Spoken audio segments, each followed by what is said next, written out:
Hi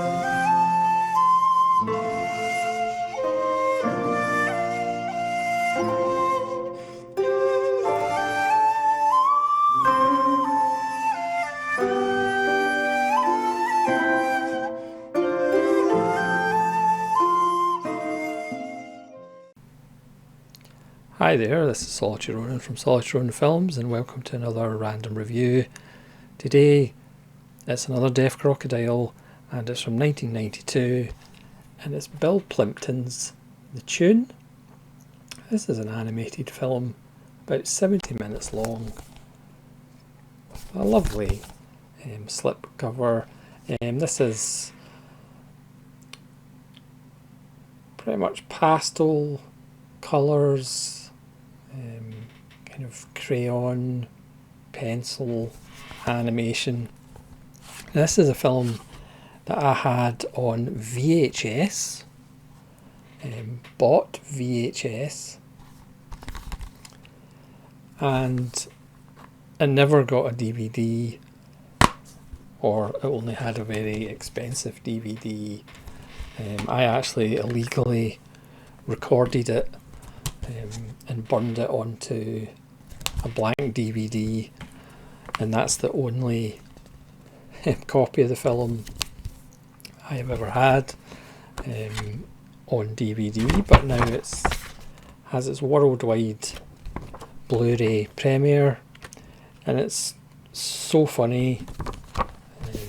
As you look at there's lots of words in the booklet, and when they're strung together they make sentences. It's funny because I watched it not necessarily religiously, but quite often on VHS, but literally haven't seen it for at least 20 years. And then I watched it, and it was as if I'd watched it last week. It was like saying hello to an old friend. This is a film that, I hate to say it, it's kind of off-brand for myself, but it's actually quite delightful. I know it's shocking. It's quite delightful, and it might even make you feel good and put a smile on your face. It's about this character, Dell, who is a songwriter, and he needs to deliver a song to Mr. Mega of Mega Music, or he will lose his job, and his girlfriend, who is the secretary, she files away musical notes, literally. So he's at the end of his rope trying to find the last line, and he meets this character. Where's this character? Here he is, who is the mayor of a town called Flubby where all you have to do is have a bit of music, and songs just come to you. They meet a dog who grows very large, because the mayor says that perspective doesn't really exist, it's a myth, but in the normal world things grow bigger just because they're frightened that humans will eat them. So that's why the dog grows in size until Dell starts whistling a tune, and then it goes to normal size because he realises Dell isn't going to eat him. And we have him travelling through Flubby, meeting lots of interesting characters and different musical styles, and every time one of them just bursts into song, Dell's eyes open wide and he puts a smile on his face, and it's another inspiration for a song. So we have a country and western song by a waitress in a diner. We have a blues song about losing his nose from a cab driver. We have a kind of Elvis rock and roll song from a dog obviously.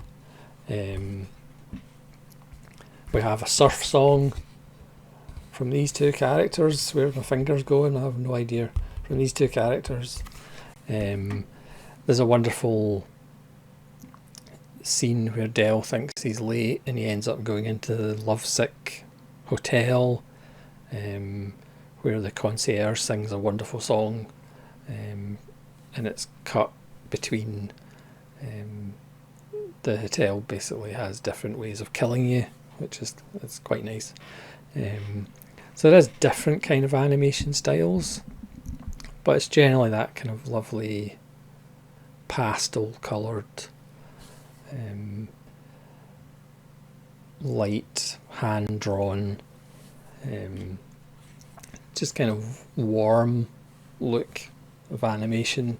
These two characters appear later on in the film, which is from a short from Push Comes to Shove by Plympton, but they're incorporated into the tune a little bit as well, as they both take turns in rearranging each other's face in more and more hilarious fashion.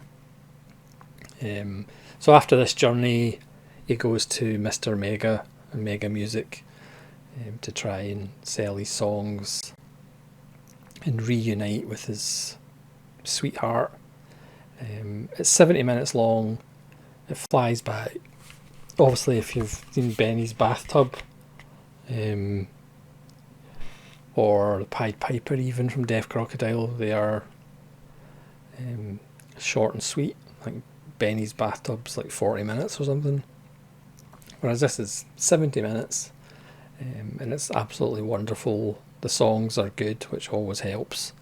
In a musical, there's nothing worse than a musical and the songs don't work, and because they're different styles, it's like a journey through music. And it's also about, inspiration and how to get inspiration. Don't overthink things, and just let it flow.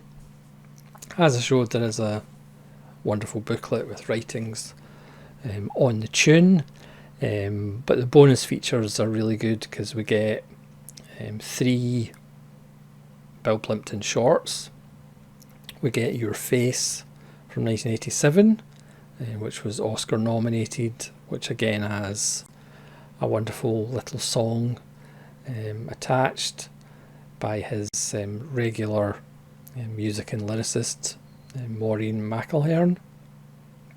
We have How to Kiss from 1988, which is an instructional short on how to kiss, strangely enough.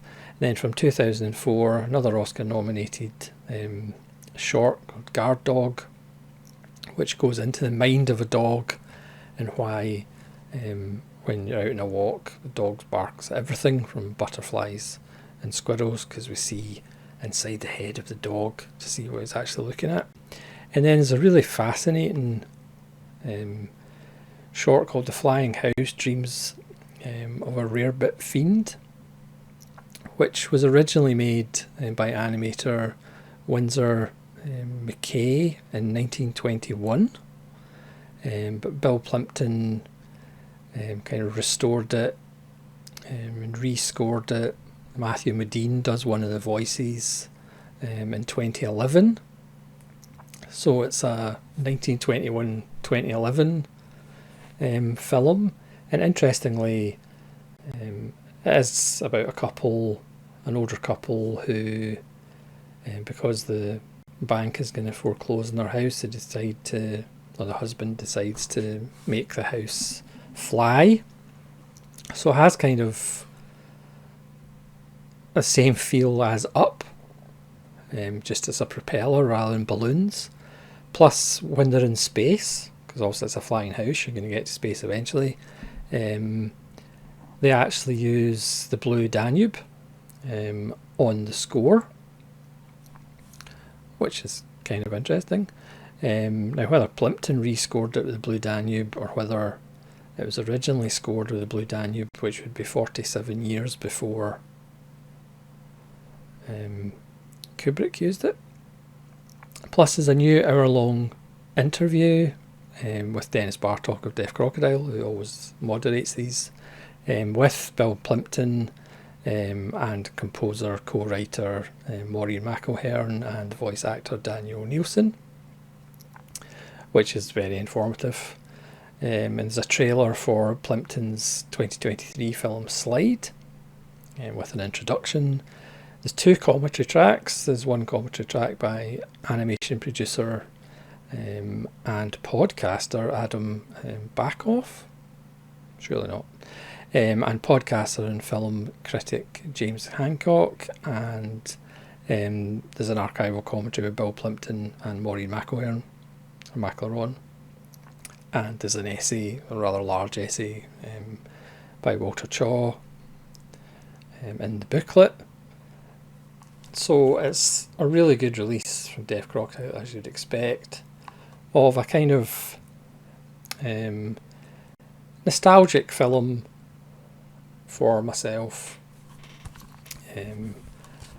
of a film. It was Tartan, I think it was Tartan Video VHS I had, and it's good. So again, it's almost been, well, it's over 30 years since it was made, but eventually it's got to Blu-ray, so there's hope yet for all those films that don't have Blu-ray releases. And let's hope all those films that don't have Blu-ray releases one day get Blu-ray releases. So if you want a lovely little musical animated film that might actually make you feel quite good and put a smile on your face, I know this is not my usual recommendation. I don't want people enjoying themselves and putting smiles on their faces.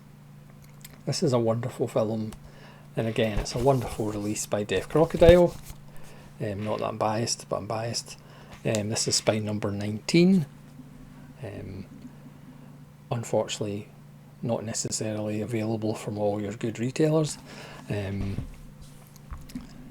But if you haven't seen the tune in 31 years, it's well worth another look. So thanks very much for watching this random review. Please let me know if you've seen the tune or any other Bill Plympton animated films, and hopefully you'll join me again for more random reviews. This is Solitude Ronin from Solitude Ronin Films, saying farewell.